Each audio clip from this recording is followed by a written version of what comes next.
Welcome to Convocation. We're glad you're here. It's a great pleasure for me to introduce our speaker to you today. Bradley Thompson teaches political philosophy at Clemson University and is the executive director of the Clemson Institute for the Study of Capitalism. He is also the founder of the Lyceum Scholars Program at Clemson. Professor Thompson has published several books, including America's Revolutionary Mind, A Moral History of the American Revolution, Adams and the Spirit of Liberty.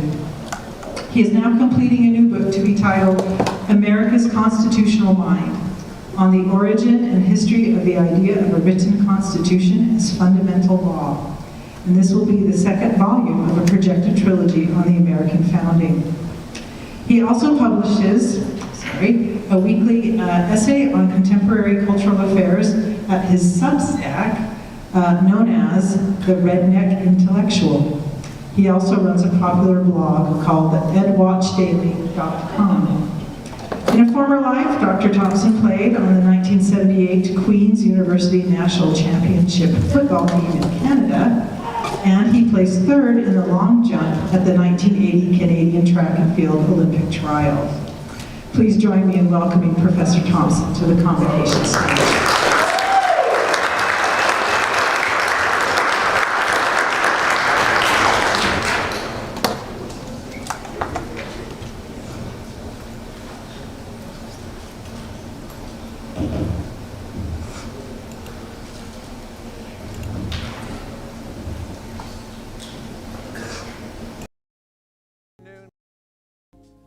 Thank you very much for that. I am both delighted and honored to be here at Snow College. Utah is my favorite state in the Union, and I try to come here every time. And this is my first time in Ephraim, and I'm just really delighted to be here with you today. The title of my talk is Liberal Education and the Quest for Truth, Freedom, and Greatness. And I'd like to make the case today for a certain kind of forgotten education, what was once known as liberal education. Before I do that, though, allow me to briefly characterize the state of American higher education as it exists today. It is no secret that the ideals once associated with a liberal education are dying on today's college campuses. Humanities majors have declined by some 20% in the last decade. Students often are encouraged by their parents when they come to job to get a degree in a practical subject, right? Usually in a STEM or business-related subject in order to help get them a job. And when I ask students what they hope to get out of their college education, the number one answer by far is, and not surprisingly, a job, which makes perfect sense if you're paying sometimes $100,000 to even over $200,000 over 4 years to get a 4-year college degree. Very few young people today arrive on our campuses with the hope or expectation of setting off on an intellectual adventure to discover strange new intellectual worlds of learning about nature and the meaning of our lives and the world in which we live. To compound matters, most American universities have no vision of what young men and women should know in order to be considered educated, other than to spout banal platitudes about critical thinking skills, competencies, or learning outcomes. This is, in my view, the great tragedy of American higher education. We are failing our young people who are ripe and ready to discuss the great questions about justice, the good life, moral virtue, love, friendship, freedom, God, death, and immortality, to name just a few. Young people care about these subjects, and if given the opportunity, they throw themselves wholeheartedly into studying them. I've seen it happen. I know it's true. And there is another problem. Serious scholars, those who are the intellectual curators of our civilization's repositories of knowledge and high culture, are now marginalized on most American college campuses. The saving remnant, those who still take the life of the mind seriously and spend their days reading old books with young people, are now treated as strangers in a strange land. My talk today, however, is not meant to be an exercise in antiquarianism or a lament for old things that are now lost. My hope is that I shall be one small voice calling for a second renaissance in American higher education. So, what is this thing that I call liberal education? Let me begin by telling you what it is not. The liberal in liberal education has nothing to do with politics. A liberal education, rightly understood, does not tell students what to think, but it does teach them that thinking about the world in which they live matters, that ideas have consequences, that the ideas we choose to live our lives by can promote human flourishing, or alternatively, they can promote human misery. A liberal education is concerned with man's deepest values, with his or her moral character, actions, and relationship to all of existence. A proper liberal education never begins with answers. It almost always begins with questions. And the simpler, the better.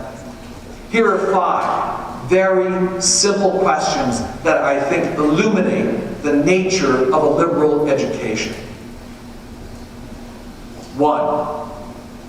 Why be moral? 2. Can there be morality without religion? 3. Are there moral principles that are true, absolutely, universally, and permanently true? 4. Are you your brother's keeper? And 5. Is moral perfection possible? These are the kinds of questions that I think illuminate what is best about a liberal education. A liberal education challenges us to search for answers to these kinds of questions and many more. A liberal education is about equipping students with the means to find meaning in the world. A liberal education is about launching students on a journey to foreign worlds. It's about acquiring knowledge of the past in order to gain the wisdom necessary to navigate the trials and tribulations of the present and the future. It's about the liberation of the individual from the narrow confines of one's immediate place and time. It's about a journey of discovery in pursuit of the truth about the human condition. And a liberal education is it's about what we might call high culture. To paraphrase Matthew Arnold's famous definition, a true liberal education means an immersion in the best that has been thought, said, and done in order to elevate our lives above the ordinary, the vulgar, and the savage. Ultimately, the higher purpose of a liberal education is the pursuit of truth, as well as the preservation and perpetuation of all that is good and great in our civilization. This is why we go to the Louvre and to the British Museum when we visit Paris and London, and this is why we go to your nationally renowned Shakespeare Festival when we visit Cedar City. But we should also be clear in noting that a liberal education is more than just an act of self-congratulation or a rah-rah club rationalizing and justifying that which is ours simply because it is ours. Quite the opposite. Sometimes the truth is a bitter medicine and we don't want to take it. A liberal education sometimes forces us to confront all that is debased or ugly or vicious about ourselves as individuals or as communities or as a civilization. This is why the 19th century German philosopher Friedrich Nietzsche once wrote that the strength of a man's spirit or character should be measured according to how much of the truth he can bear. This is why it's important for Americans, for instance, to read Huck Finn or Uncle Tom's Cabin.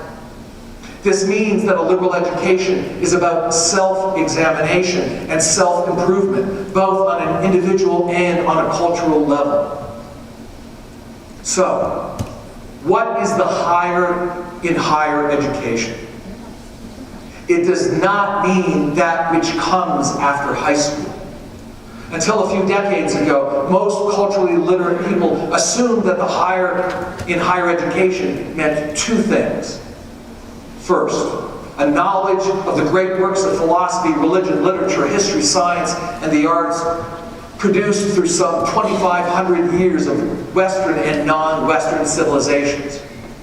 And second, a knowledge of the greatest deeds and actions that men and women have undertaken in order to expand the boundaries of human freedom and flourishing.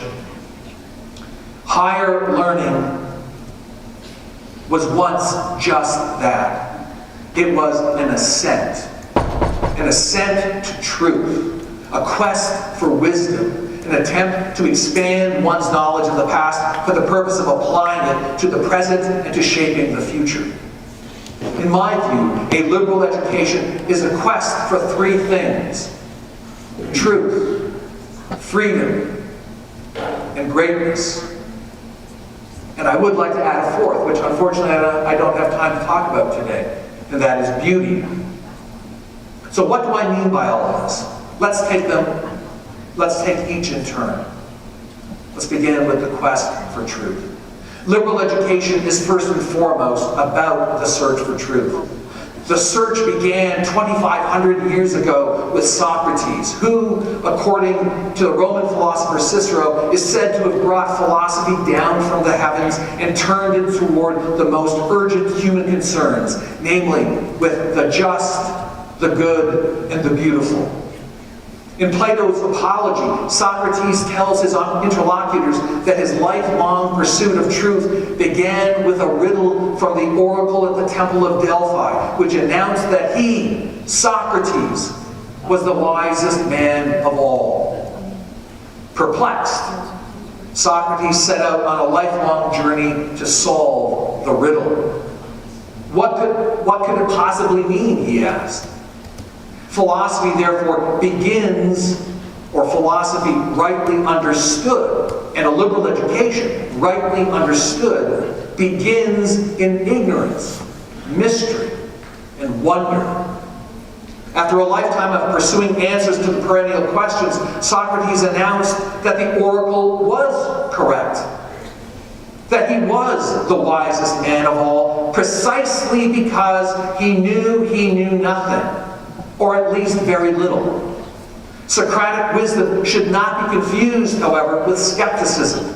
Socrates was executed precisely because he pursued the truth, and his example launched Western civilization on a 2,500-year search for truth and meaning. Let me fast forward now to the world in which we live. In 1978, the great Czech anti-communist dissident Václav Havel published one of the most important essays of the 20th century. Its title was The Power of the Powerless. Written under the threat of censorship, harassment, arrest, imprisonment, interrogations, and torture, Havel encouraged his countrymen to, quote, live in the truth. But what could it possibly mean to live in the truth? The whole communist system, from its schools to the ballet to the media and its architecture, was built to reinforce a lie. The big lie. The lie which said that socialism would lead to prosperity and freedom. But of course, just the opposite was true. Behind the veneer of that smiley-faced socialism was the brutal truth, which told a very different story. Havel illuminated his point by telling the story of a green grocer, a shopkeeper, a nobody who sells fruits and vegetables from a pushcart. Every day, this otherwise invisible man obediently put a sign up above his carrots and onions urging, "Workers of the world, unite." Havel's greengrocer doesn't really care about communism. He barely even knows what it is, but he dutifully puts up a sign every day. But why? He does so partly out of habit, partly to get along, but mostly he does it out of fear. He fears the consequences of not doing it. And with this fear comes humiliation. The humiliation of not being a man who controls his own life. The humiliation of living a lie and knowing it. But then one day, after countless petty humiliations, our greengrocer quietly says no and refuses to put up the sign. He realizes that in order to preserve his sanity and his dignity, he must say no. He can't live a lie any longer. He is impelled to live, as Havel said, within the truth. And what could be more important to any of us and all of us? To have a relationship, the most important and profound relationship of all, a relationship with the truth. A liberal education rests on the assumption that the human mind is capable of grasping reality, of understanding the world and man's relationship to it, of distinguishing between true and false, good and bad, just and unjust, honorable and dishonorable, beauty and ugliness. In order to explore these kinds of questions, the mind must be free to seek and grasp the truth. Thinkers from Socrates and Aristotle to Locke and Jefferson have always known this. They have known that freedom is necessary to the pursuit of truth, and that censorship is anathema to it. They also knew that freedom includes the freedom to make mistakes, to disagree, and to question or criticize each other's deeply held beliefs. Reason, freedom, and the pursuit of truth are the foundations, the core foundations of a liberal society. A liberal education liberates, and it can do so in more ways than one. It helps us to step outside the sometimes stifling manners and mores in which we were first raised and educated. In this sense, a liberal education is a liberating journey of self-discovery that traverses unfamiliar and sometimes rugged intellectual and moral terrain.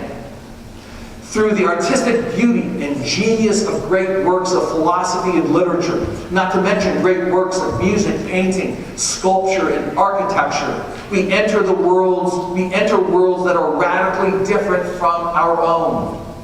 Inside the domain created by a great book, the mind is free to analyze, evaluate, probe, question, judge, challenge, applaud, condemn, grow, laugh, cry, and celebrate.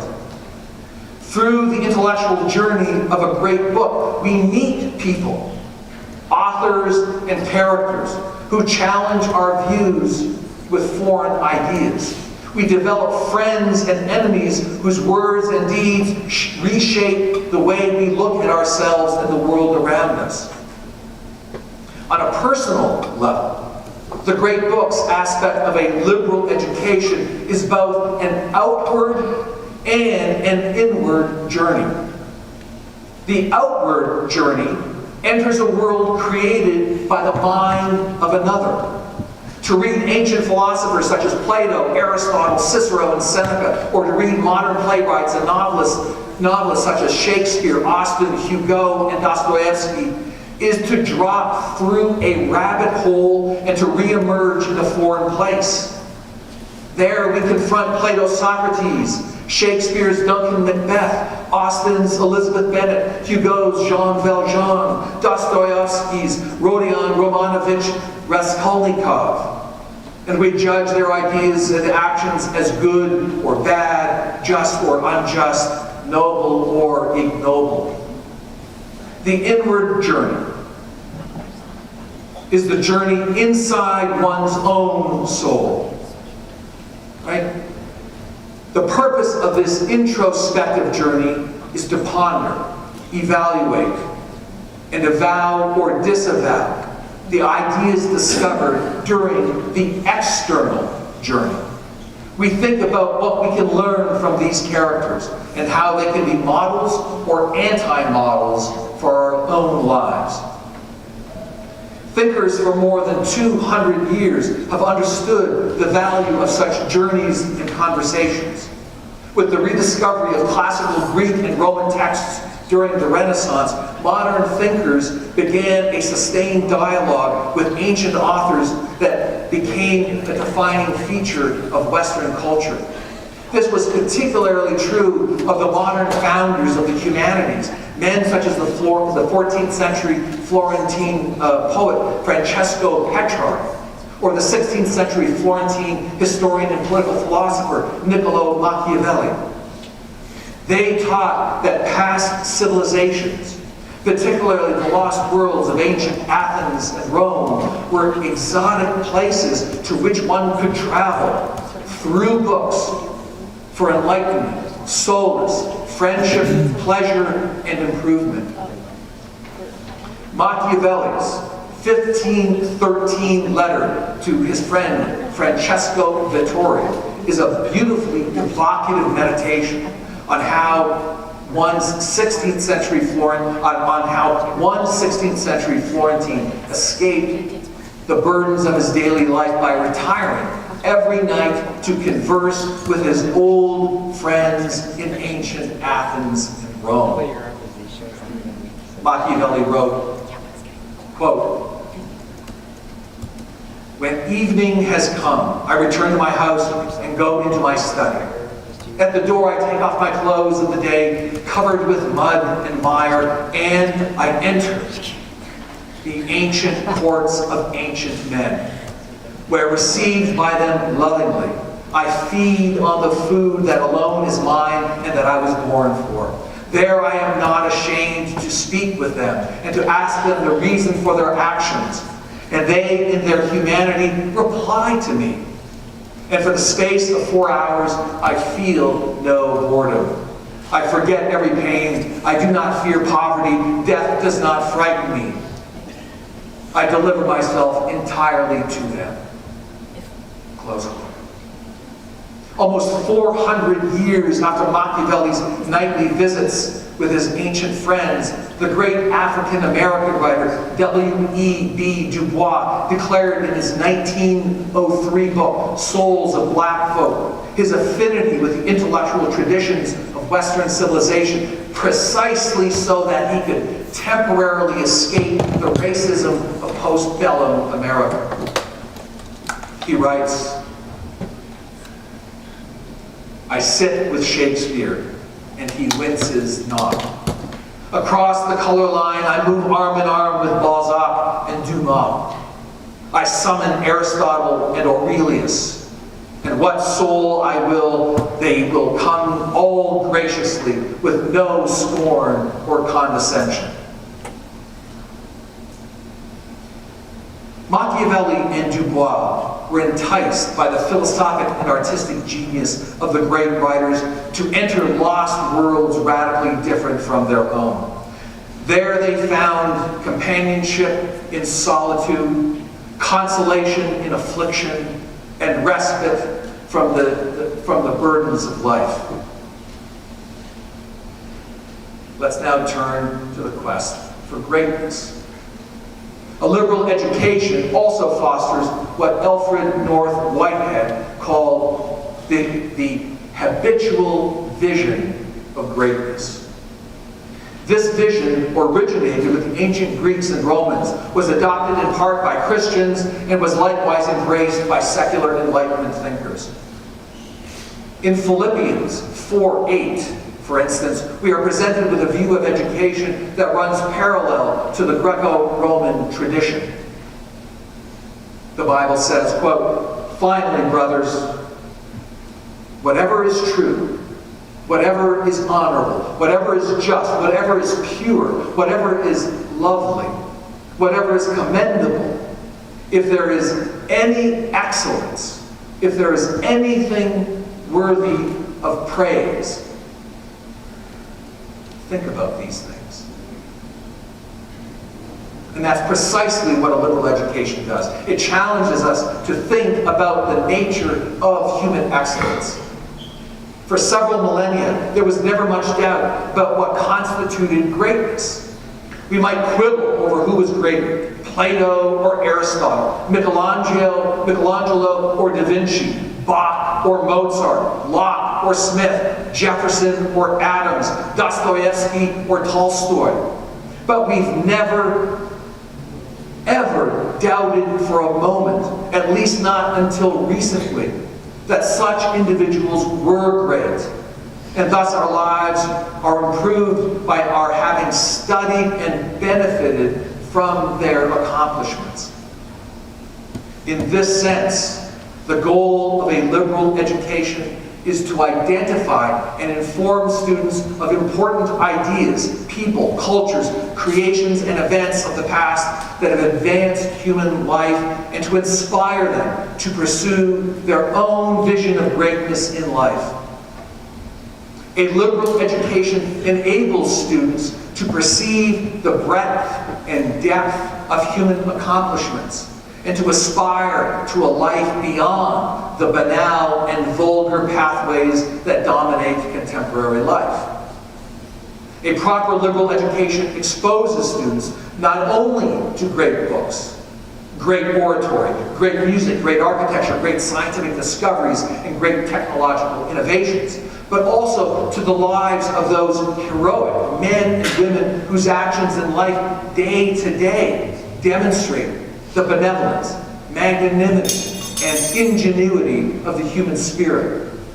The goal of such an education is not only to deepen and broaden, but ultimately to elevate the horizons of the human soul toward excellence and the permanent things, which means to prepare young men and women for a life free from the psychological, cultural, and political anchors that limit and sometimes degrade our experience of the human condition. Such an education challenges us to be better than we are. As Nietzsche said, a man who possesses the why of life can put up with almost any how. A liberal education is first and foremost about the why of life. In the experience of greatness, we see the near limitless boundaries of human accomplishment, and we aspire to something more than just the banal and vulgar that we experience in our lives day to day. We are improved as individuals and as a society by our experience and confrontation with minds greater than our own.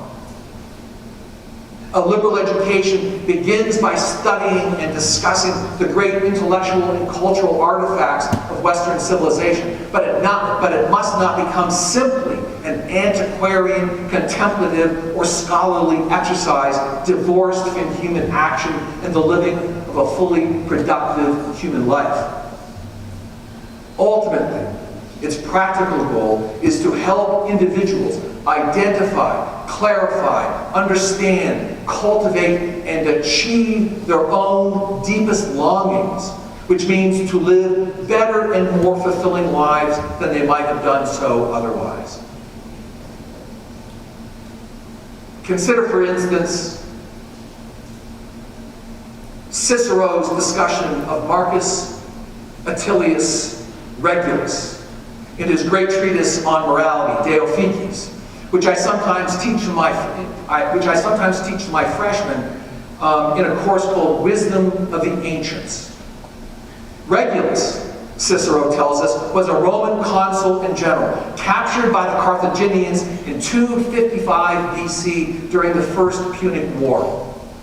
Regulus's captors released him back to Rome on the condition that he negotiate the release of 10 Carthaginian prisoners. And should he succeed, Regulus would then be free to stay in Rome. Should he fail, however, he pledged to his captors that he would return to Carthage. Upon his return to Rome, Regulus went directly to the Senate, where he successfully argued against, and I repeat, he successfully argued against the release of the Carthaginians. And then, in the face of immense pressure from his family and friends to break his oath and stay in Rome, Regulus voluntarily returned to Carthage, where he was imprisoned and subsequently tortured to death. Now, Cicero recounts Regulus' story in order to have his readers consider the relationship between the honorable and the useful. Cicero recognizes that for most people, the useful or the self-interested course of action for Regulus would have been to renege on his oath and to live out his retirement peacefully with his family and friends in Rome. Not so for Regulus or Cicero. For Cicero's great-souled man, there can be no dichotomy between the honorable and the useful, which means that Regulus's decision to return to Carthage represents the his decision to return to Carthage represents the embodiment of the useful. But it also means something more. It's also for him honorable, right? And it's counterintuitive for us to think in those terms. For Cicero, the man of high character could not break an oath without damaging his honor. In returning to Carthage, Regulus was protecting the integrity and the beauty of his most selfishly prized possession, his honor. My Clemson students, I must tell you, are utterly captivated by Cicero's account of Regulus. Imagine how strange and shocking Regulus's actions must seem to a generation of college students raised on safe spaces and trigger warnings. Such actions are utterly incomprehensible to them. Pondering Cicero's account of Regulus's forces my students and myself to confront one difficult question.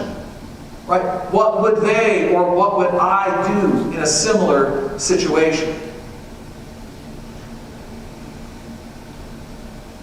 Let me bring my talk now to a close by addressing a question that I'm asked all the time by parents. What can my son or daughter do with a degree in the humanities? And my response is always the same.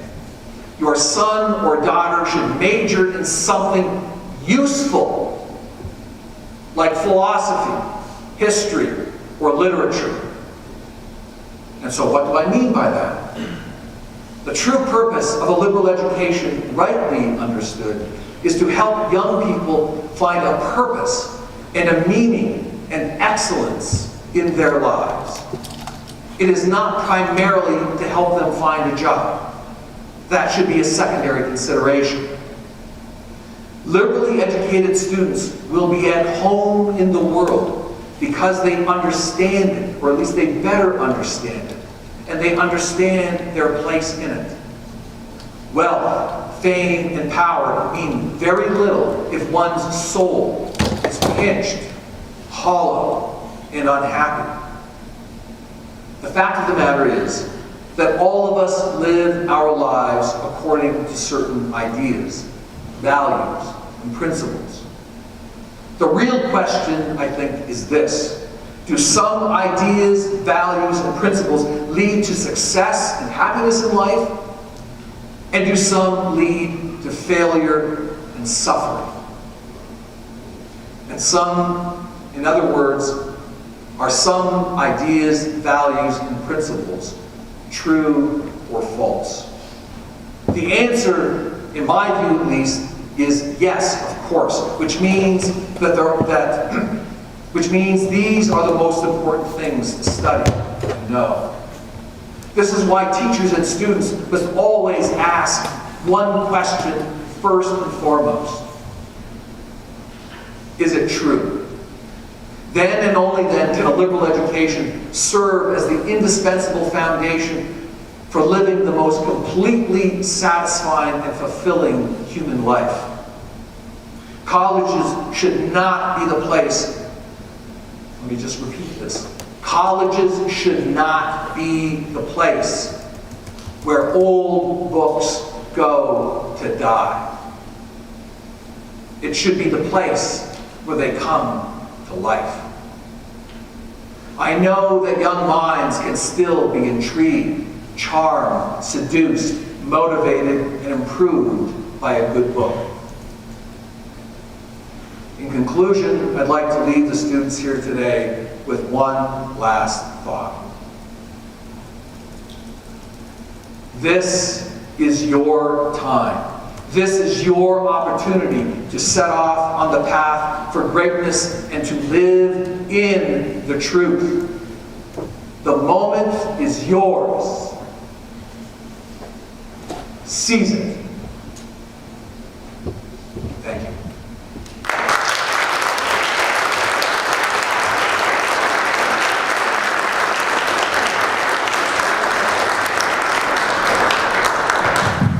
We have some time for questions. Who would like to ask a question? Oh, yeah.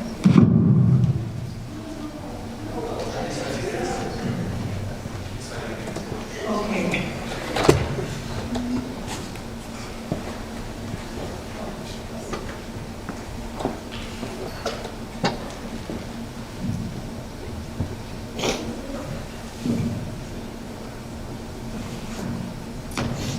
First, thanks for coming so much. It means a lot to us as the students of Snow College.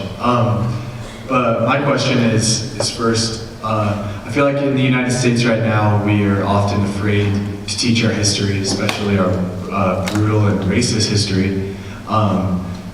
And I was just wondering how you feel about critical race theory, and if it is, why do we limit that being taught in our education system if we really are searching for truth?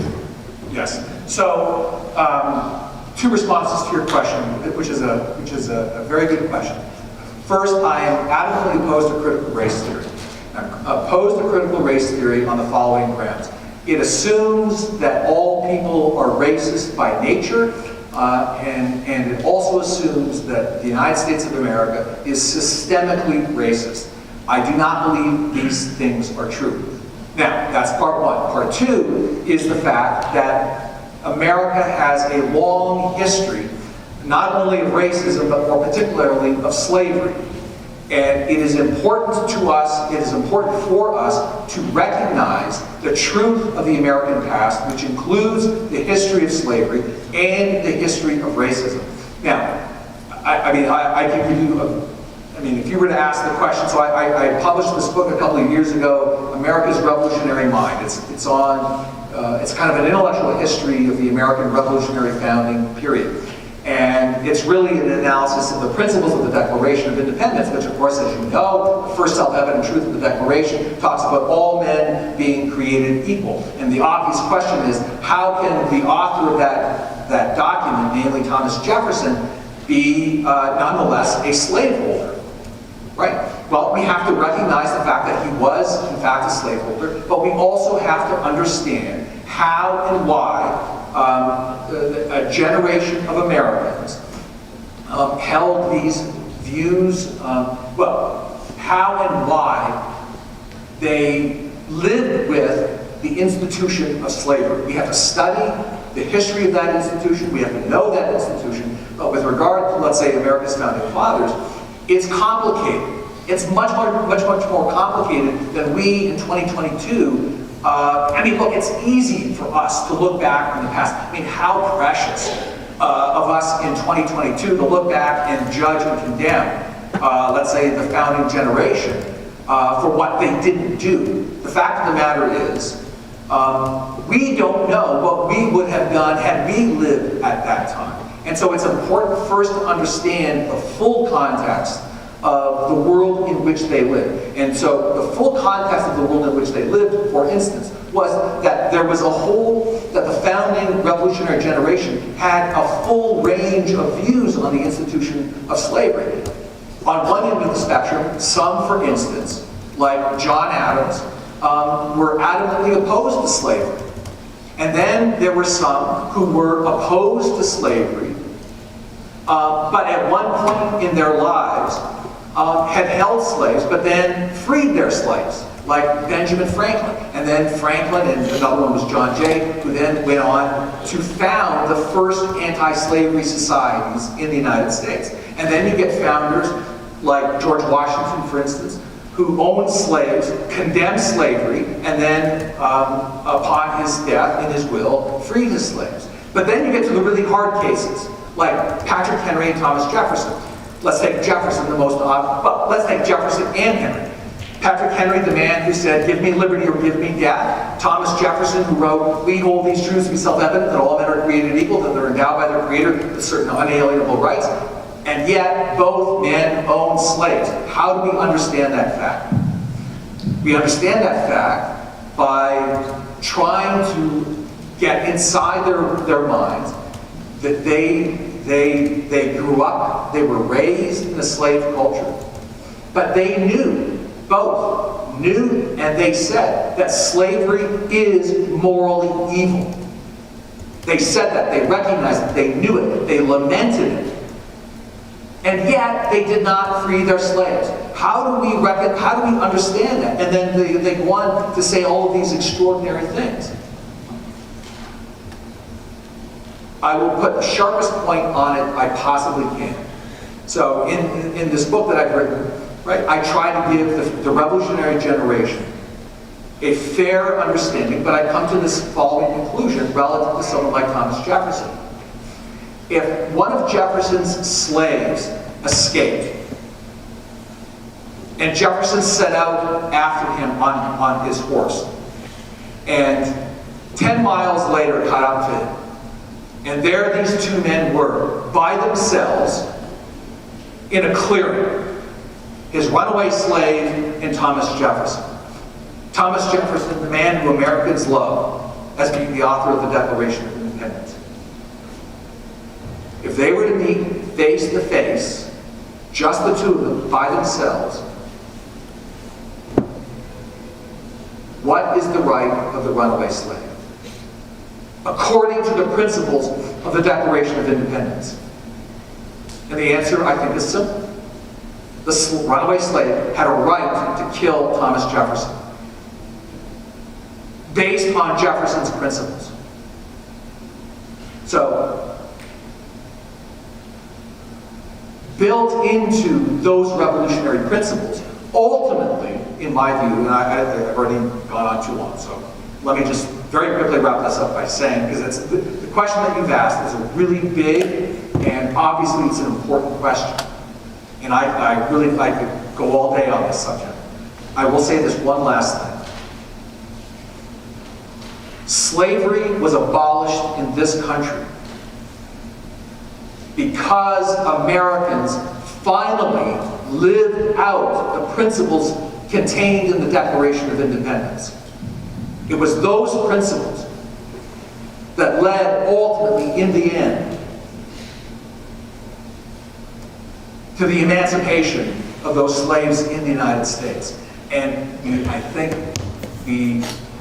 as a matter of justice, we can condemn Jefferson or Henry, and as a matter of justice, we can also praise them for having established for the first time in world history principles that would eradicate an institution that has existed on all continents throughout all human history. I'm sorry, I've said a lot more. Yes, again, thank you for coming. I teach physics and math. How can we espouse the principles of liberal education in the STEM fields and maybe even in the technical fields? Well, in the fullest, broadest understanding of what a liberal education is, it would include the sciences.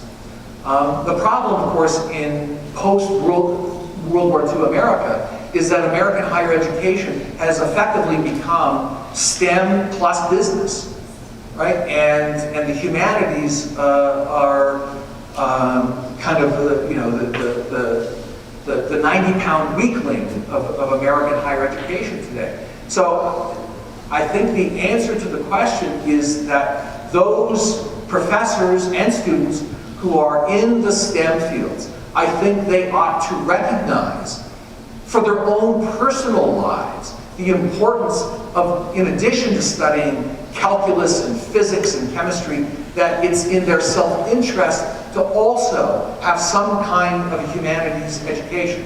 At Clemson University, I run a program called the Lyceum Scholars Program. It's a great books program. They take courses in moral and political philosophy, but I can tell you that half of the students in our program are students in STEM majors.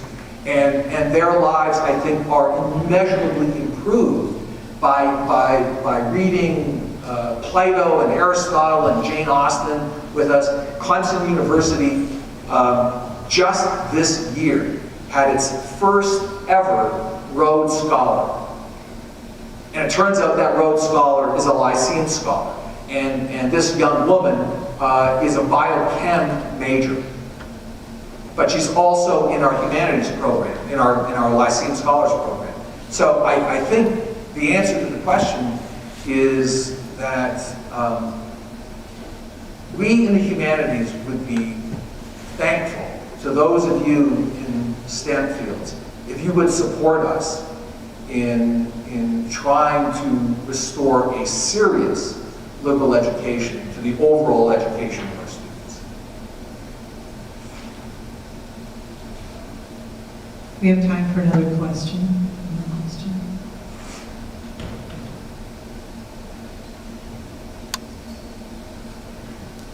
So liberal education tends to be something that would be easier to incorporate in like college and stuff like that, where many of us already have some of our founding principles developed. But how do you think that it would be incorporated in like an elementary school age?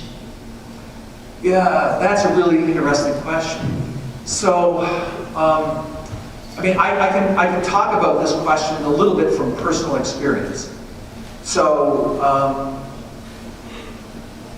when my wife and I first had children, when our oldest was 4, that time we had 3, and they were ages 4, 2, and baby, my wife and I made the most important decision of our lives, by far the most important decision of our lives, and that was to homeschool our children. And we ended up homeschooling for 18 years. And why did we homeschool? We homeschooled because we wanted our children to have a certain kind of education, and that education was a classical education. And unfortunately, neither the local government school nor the local parochial or private schools in our area had anything even remotely close to this kind of classical education. I mean, my wife and I, we wanted our children to have the same kind of education that Thomas Jefferson or John Adams would have had, an education in the classes. And very early in that process, we made a great discovery. And maybe this will be the most important thing I say to all of you, or at least to some of you today. And that is, you should go on Amazon and buy and purchase a book for yourself called The Well-Trained Mind. The Well-Trained Mind, a classical education. And it's primarily for homeschoolers. And what it does is that it lays out a full K through 12 classical curriculum in all subjects, and with reading lists for all subjects at all grade levels. And that book can be used not only by homeschoolers, but by schools, charter schools. I mean, there has been in the last decade, I won't call it quite an explosion, but there has been a dramatic increase in the number of classical private and charter schools that use this kind of great books education. And I think that's the wave of the future. That's where education in the United States, at least in its most innovative ways, is headed. And I can't say I'm America's biggest proponent of supporting classical education through homeschooling, charter schools, and private schools. But I am a proponent for sure. And it's happening. It's happening all over the United States. The growth of homeschooling in the last 2 years, that has been an explosion, particularly in the African American community. 16% of all homeschool children now are African American, which is one of the best developments in American education in my adult life.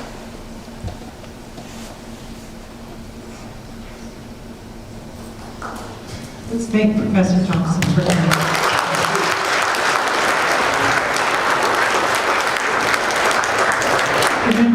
Remember the concert tonight? Okay, see you later.